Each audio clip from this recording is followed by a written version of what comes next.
ஒரு பாத்திரம் வச்சு பால் ஊற்றிக்கலாம். நான் வந்து 1 லிட்டர் பால் சேர்த்துக்கிறேன்.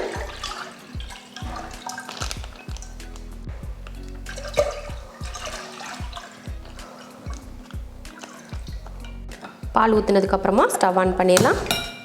பால் வந்து நல்லா கொதித்து நல்லா வற்றி வரட்டும், அதுக்கப்புறம் எடுத்து பார்த்துக்கலாம். பால் பார்த்திங்கன்னா நல்லா கொதிக்க ஆரம்பிச்சிருச்சு. பாலில் நான் ஒரு துளி கூட தண்ணி சேர்த்துக்கல, வெறும் பால் மட்டும்தான் சேர்த்துருக்கேன். இப்போ நல்லா கொதிச்சு வருது இல்லையா, இப்போ இந்த பால் வந்து நல்லா வற்றி இந்த இவ்வளோ இருக்கிற பால் இது வந்து பாதியாக வற்றி வரட்டும், அது வரைக்கும் நம்ம கொதிக்க வச்சு இறக்கிக்கலாம். அடி பிடிக்காமல் இந்த மாதிரி கரண்டி வச்சு அப்பப்போ கிளறி விட்டுக்கிட்டே இருங்க. இல்லைன்னா அடியில் வந்து அந்த பால் வந்து கெட்டியாக என்னென்னா அடியில் வந்து தங்கிட்டு அது வந்து கருத்து போயிடும். அதனால் நான் அப்பப்போ இந்த மாதிரி கிளறி விட்டுக்கிட்டே இருக்கணும். இப்போ பால் வந்து பாதியாக வரட்டும், அதுக்கப்புறமா எடுத்துக்கலாம். பால் பார்த்திங்கன்னா நல்லா கொதித்து வற்றி வந்திருக்கு. இந்த டைமில் பார்த்திங்கன்னா நம்ம பால் பவுடர் சேர்த்துக்கலாம். நான் வந்து 150 கிராம் பால் பவுடர் எடுத்திருக்கேன். நான் எடுத்த பால் பவுடர் வந்து அமுல்யா. இப்போ இதில் சேர்த்துருவோம். அடுப்பு சிம்மில் தான் இருக்குது. இப்போ பால் பவுடரை கலந்துடலாம். கலந்துட்டு கட்டி இல்லாமல் நல்லா கலந்துக்குருவோம்.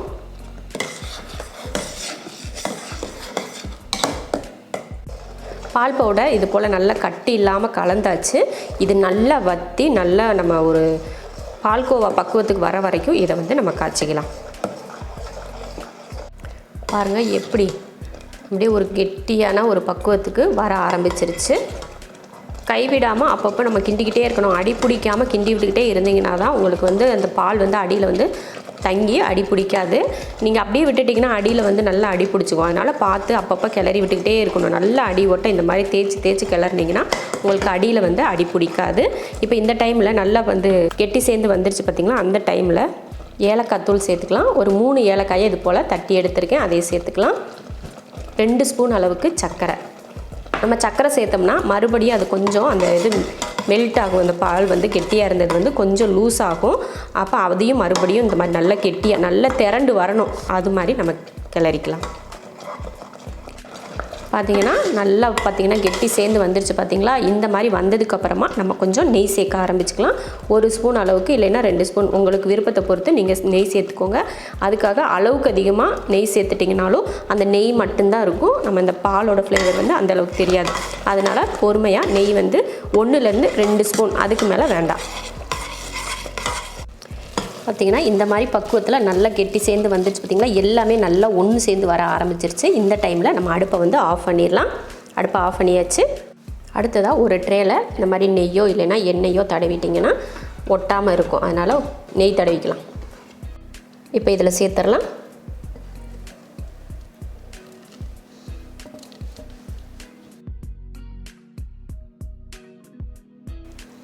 இந்த மாதிரி நல்லா டைட்டாக அழுத்தம் கொடுத்து நல்லா சமப்படுத்தி எடுத்து வச்சுக்கணும்.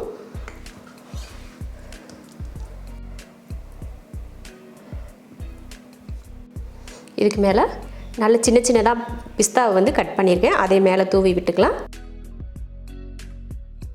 அடுத்து கொஞ்சமாக பாதாம், அதுவும் கொஞ்சம் சின்னதாக வெட்டி வச்சுருக்கேன், அதையும் கொஞ்சம் தூவிக்கலாம்.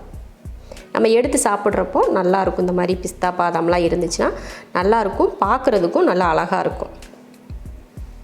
அவ்வளோதான். இப்போ இதையும் நல்லா இந்த மாதிரி அமுத்தி விட்டுறலாம்.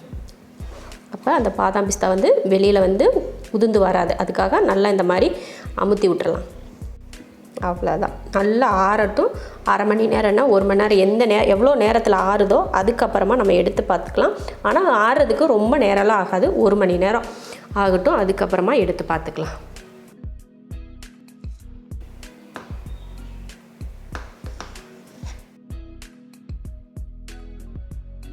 இப்போ பார்த்தீங்கன்னா நல்லா ஆறிடுச்சு, நல்லா செட் ஆகிடுச்சு. நான் முன்னாடியே கோடும் போட்டு வச்சுட்டேன்னா, ஆனால் நல்லா செட் ஆகி வந்துருச்சு பாருங்க. இப்போ கமுத்திக்கலாம்.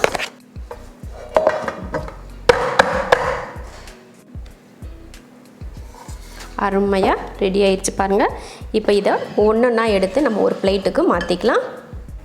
சூப்பரான ஒரு ஈஸியான ஒரு சட்டுன்னு செய்யக்கூடிய ஒரு பால்கோவா செஞ்சுருக்கோம். எப்போயுமே பால்கோவா பார்த்திங்கன்னா மேலே வந்து இந்த மாதிரி நட்ஸ் எல்லாம் தூவ மாட்டாங்க.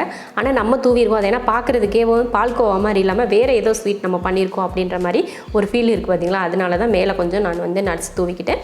உங்களுக்கு விருப்பம் இருந்தால் தூவிக்கோங்க, இல்லைன்னா தேவையில்லை. ரொம்ப அருமையான ஒரு சட்டுன்னு செய்யக்கூடிய ஒரு ஸ்வீட் இது. நீங்கள் தீபாவளி அன்னைக்கு காலையில் கூட ஒரு ஸ்வீட் செய்யணும் அப்படிங்கிறப்போ இந்த மாதிரி ஒரு ஸ்வீட் நீங்கள் செஞ்சு எல்லாருக்கும் கொடுக்கலாம். ரொம்ப நல்லாயிருக்கும். இதே மெத்தடில் நீங்களும் பால்கோவா செஞ்சு பாருங்கள். செஞ்சு பார்த்துட்டு எப்படி இருக்குன்னு சொல்லிட்டு கமெண்ட்டில் சொல்லுங்கள். பிடிச்சிருந்தா லைக் பண்ணிவிட்டு ஷேர் பண்ணிவிட்டு நம்ம செரீன்ஸ் கிச்சன் சேனலை சப்ஸ்கிரைப் பண்ணி பக்கத்தில் இருக்க பெல் ஐக்கானை கிளிக் பண்ணி வச்சுக்கோங்க.